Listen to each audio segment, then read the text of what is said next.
Guys, একটা প্রশ্ন দিয়ে শুরু করি। শেষ পর্যন্ত কি সত্যি বদরুল ও জামালের মতো একই ভুল করতে যাচ্ছে? মায়াকে অবহেলা, অপমান আর শেষে কি ডিভোর্স? নাকি এর পেছনে লুকিয়ে আছে আরো বড় কোনো রহস্য? কারণ আমরা ইতিমধ্যেই যা দেখেছি সেটা কিন্তু কোনো সাধারণ ঘটনা না।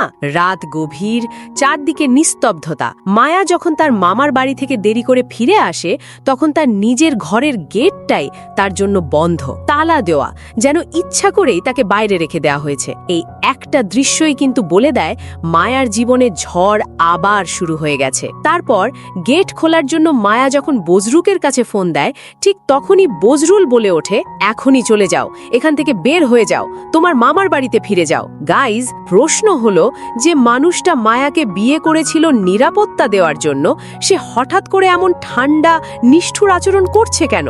মায়া যখন অসহায়ের মতো বলে, এই রাতে আমি কোথায় যাব, তখন বজরুলের কণ্ঠে কোনো মায়া নেই, কোনো দয়া নেই, শুধু একটা কঠিন নির্দেশ, আমি যা বলেছি সেটাই করো। এখান থেকেই শুরু হচ্ছে নতুন সাসপেন্স।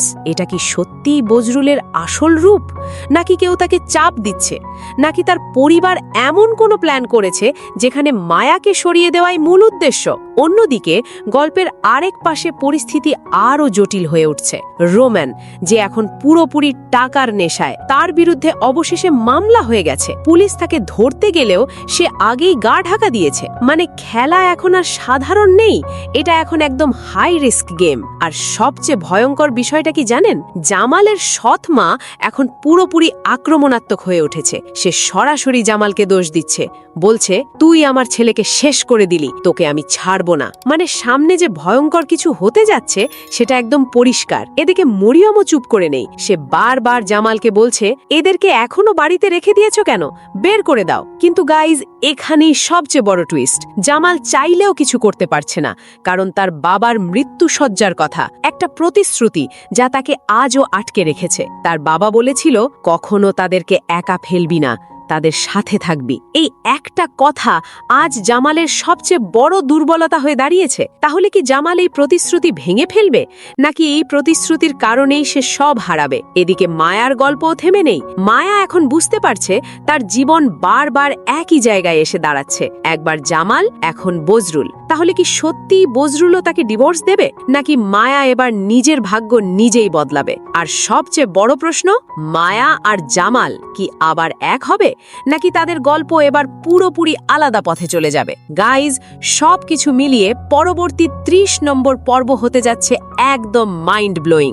বিশ্বাস, প্রতারণা, ভালোবাসা, প্রতিশোধ সবকিছু একসাথে বিস্ফোরিত হতে যাচ্ছে এই পর্বে। আর এই ধামাকাদার পর্বটি আপনারা দেখতে পারবেন আগামী মঙ্গলবার দুপুর 3টায় ইগল ইসলামিক নাটক ইউটিউব চ্যানেলে। মিস করলে কিন্তু অনেক বড় টুইস্ট মিস করবেন। এখন আপনাদের জন্য একটা প্রশ্ন, আপনার মতে বদরুল কি সত্যি মায়াকে ডিভোর্স দেবে? আর জামালের জায়গায় থাকলে আপনি কি করতেন, পরিবার না সত্য? কমেন্টে অবশ্যই জানাবেন, আমি কিন্তু সব কমেন্ট পড়ব।